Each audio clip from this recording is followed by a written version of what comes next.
प्यारे विद्यार्थियों नमस्कार। स्वागत है आप सभी का आपके अपने YouTube चैनल पर। तो आज की क्लास में दोस्तों हम बात करने वाले हैं बीएसटीसी 2025 की परीक्षा के लिए राजस्थान जीके के मोस्ट इंपोर्टेंट प्रश्नों के ऊपर। तो जितने भी छात्र छात्राएं बीएसटीसी 2025 की तैयारी कर रहे हैं, आज के क्लास को आप सभी को एंड तक वॉच करना है। तो बिना किसी देर के आज के महत्वपूर्ण प्रश्नों की क्लास को शुरू करते हैं।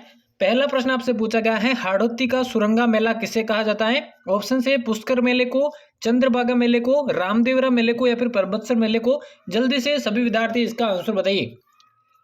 हाड़ौती का सुरंगा मेला किसको कहा जाता है, यही आपको बताना है। तो करेक्ट आंसर की बात करें, चंद्रभागा मेले को दोस्तों आपके हाड़ौती का सुरंगा मेला कहते हैं। ये दोस्तों अक्टूबर नवंबर के अंदर झालरापाटन के अंदर भरा जाता है। तो दूसरा ऑप्शन इसका बिल्कुल करेक्ट आंसर हो जाएगा। अगला देखिए, पूछा गया कौन से महीने में तीज का त्योहार मनाया जाता है? श्रावण, चैत्र, वैशाख या फिर माघ। जल्दी से सभी इसका आंसर बताइए। तीज का त्योहार कौन से महीने में मनाया जाता है? तो बात करें करेक्ट आंसर की, तीज का त्योहार दोस्तों आपके श्रावण पक्ष की जो है शुक्ल तृतीया को मनाया जाता है। श्रावण शुक्ल तृतीया को मनाया जाता है। जबकि एक कजली तीज है, जिसे बूढ़ी तीज भी कहा जाता है, वो भाद्रपद मास में मनाई जाती है, ये ध्यान रखना है। तो यहाँ पर श्रावण पहला ऑप्शन इसका करेक्ट आंसर हो जाएगा। अगला प्रश्न पूछा गया, श्रीलाल जोशी के एक प्रमुख चित्रकार हैं, किसके प्रमुख चित्रकार हैं? बनी ठनी चित्रकला के, पिछवाई के, मांडना के या फिर फट चित्रण के। जल्दी से सभी इसका आंसर बताइए।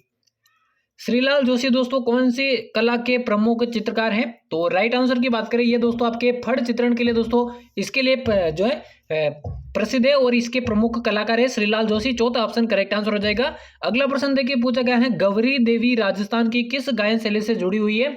मांड, मांगणियार, लंगा या फिर तालबंदी। जल्दी से सभी इसका आंसर बताइए।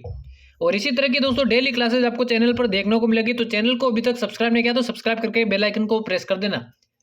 गौरी देवी की बात करिए दोस्तों, मांड गायन शैली से संबंधित है, पहला ऑप्शन इसका राइट आंसर हो जाएगा। अगला देखिए, पूछा गया गेर नृत्य राजस्थान के किस क्षेत्र में प्रचलित है? शेखावाटी, आदिवासी, डांग या फिर मेवात। जल्दी से सभी इसका आंसर बताइए। गेर नृत्य की यहाँ पर बात करें दोस्तों राजस्थान के किस क्षेत्र में प्रचलित है? राइट आंसर की बात करें, ये दोस्तों आदिवासी क्षेत्र में प्रचलित है। दूसरा ऑप्शन करेक्ट आंसर हो जाएगा। अगला प्रश्न पूछा गया, राजपूत पेंटिंग शिक्षण से 1916 ईस्वी में किसने पुस्तक लिखी थी? जय सिंह नीरज, राय कृष्णदास, आनंद कुमार स्वामी या फिर एरिक डिक्सन। जल्दी से सभी इसका आंसर बताइए। 1916 में दोस्तों राजपूत पेंटिंग नामक जो पुस्तक है वो किसके द्वारा लिखी गई, यही आपसे पूछा गया है। तो ये आपके आनंद कुमार स्वामी द्वारा लिखी गई है। तीसरा ऑप्शन करेक्ट आंसर हो जाएगा। अगला प्रश्न पूछा गया, निम्बार्क संप्रदाय की प्रधान पीठ कहां पर स्थित है? किशनगढ़ में, सलेमाबाद में, सालासर में या फिर खेड़ापा में। जल्दी से सभी इसका आंसर बताइए। निम्बार्क संप्रदाय की प्रधान पीठ कहां पर स्थित है? तो ये आपके सलेमाबाद के अंदर स्थित है। और कौन सी नदी के किनारे स्थित है? तो ये आपके रूपनगढ़ नदी के किनारे स्थित है। ये भी आपको ध्यान में रखना है। चलिए अगला प्रश्न देखिए। अगला पूछा गया, रामदेव जी के भक्तों द्वारा गाए जाते हैं ब्यावले, पवाड़े, कवाली या फिर विवाह। जल्दी से सभी इसका आंसर बताइए। रामदेव जी के भक्तों द्वारा क्या गाए जाते हैं, यही आपसे पूछा गया है। तो राइट आंसर की बात करें, रामदेव जी के भक्तों द्वारा दोस्तों ब्यावले गाए जाते हैं, पहला ऑप्शन इसका राइट आंसर हो जाएगा। अगला प्रश्न देखिए, पूछा गया, ब्राह्मणी माता का मंदिर कहां पर स्थित है? धौलपुर में, उदयपुर में, कोटा में या फिर बारा में। जल्दी से सभी विद्यार्थी आंसर बताइए इसका। ब्राह्मणी माता का मंदिर कहां पर स्थित है? तो राइट आंसर की बात करें, ब्राह्मणी माता का मंदिर दोस्तों बारा के अंदर स्थित है। चौथा ऑप्शन इसका राइट आंसर हो जाएगा। अगला देखिए, अगला पूछा गया, चित्तौड़गढ़ दुर्ग के विजय स्तंभ का वास्तुकार कौन था? मंडन, जीवा, जयता या फिर दीपा। जल्दी से सभी इसका आंसर बताइए। और क्लास के एंड में बताना यहाँ से कितने प्रश्न आपके करेक्ट होते हैं, ताकि आपको अपनी तैयारी का अंदाजा लग सके। तो चित्तौड़गढ़ दुर्ग के विजय स्तंभ का जो वास्तुकार था वो था जयता। तीसरा ऑप्शन इसका राइट आंसर हो जाएगा। चलिए अगला प्रश्न देखिए। अगला पूछा गया, निम्न में से किस स्थान को राजस्थान का वर्कोयांश कहा जाता है? माउंट आबू, फतेहपुर, चूरू या फिर उदयपुर। जल्दी से सभी विद्यार्थी आंसर बताइए इसका। राजस्थान का वर्कोयांश किसको कहा जाता है, यही आपसे पूछा गया है। तो राइट आंसर की बात करें, राजस्थान का वर्कोयांश दोस्तों माउंट आबू को कहा जाता है, पहला ऑप्शन इसका राइट आंसर हो जाएगा। अगला प्रश्न पूछा गया, राजस्थान के थार मरुस्थल में कुल जनसंख्या का प्रतिशत कितना है? 60%, 40%, 50% या फिर 70%। जल्दी से सभी विद्यार्थी आंसर बताइए। राजस्थान के थार मरुस्थल में कुल जनसंख्या का प्रतिशत कितना है, यही आपसे पूछा गया है। तो राइट आंसर की बात करें, थार मरुस्थल में आपके 40% जनसंख्या निवास करती है, जबकि 61% भूभाग पर थार मरुस्थल फैला हुआ है।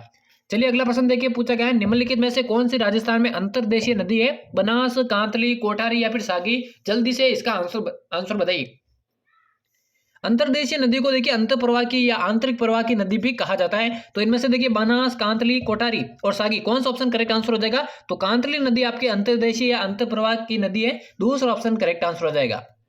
अगला पूछा गया आना सागर झील का निर्माण किनके द्वारा करवाया गया? आनाजी चौहान, पृथ्वीराज चौहान, शाहजहां या फिर जहांगीर। करेक्ट आंसर क्या हो जाएगा इसका?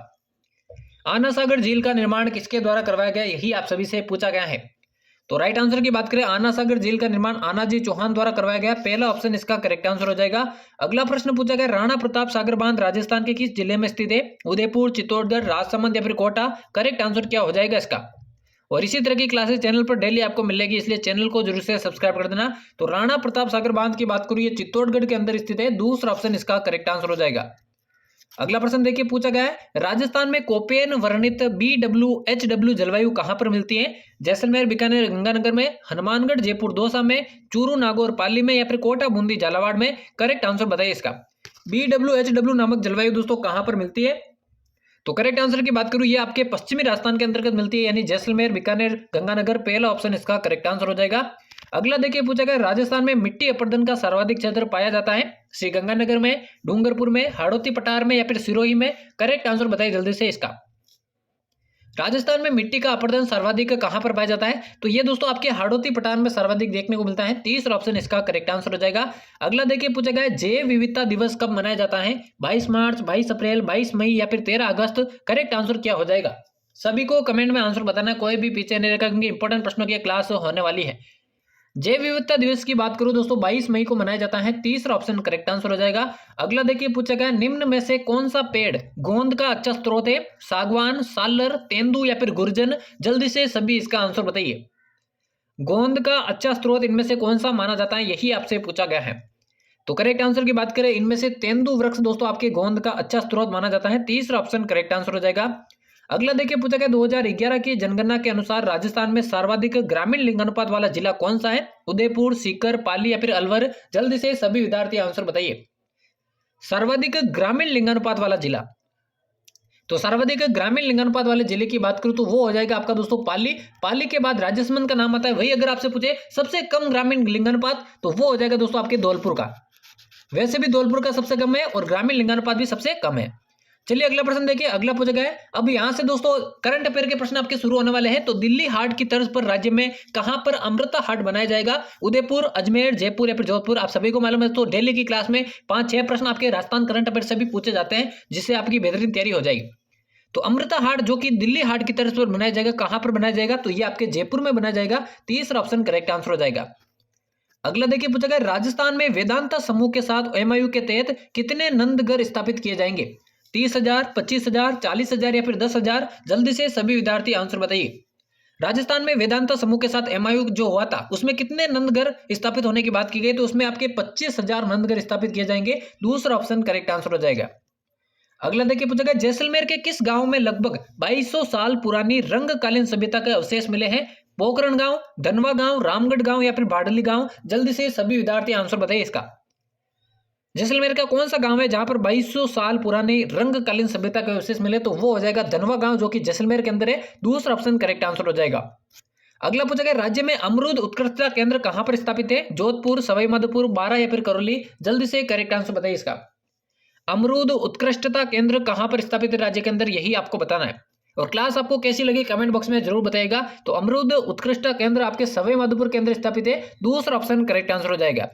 और आज के महत्वपूर्ण प्रश्नों की क्लास का ये अंतिम प्रश्न होने वाला है। यहां पर आपसे पूछा गया है आबा आईडी बनाने में राजस्थान का देश में कितना स्थान है? पहला, दूसरा, तीसरा या फिर पांचवा। जल्दी से करेक्ट आंसर बताइए। और 25 में से दोस्तों कितने प्रश्न आपने करेक्ट किए, ईमानदारी से आपको कमेंट बॉक्स में बताना है, जिससे आपको अपनी तैयारी का मालूम चल सके।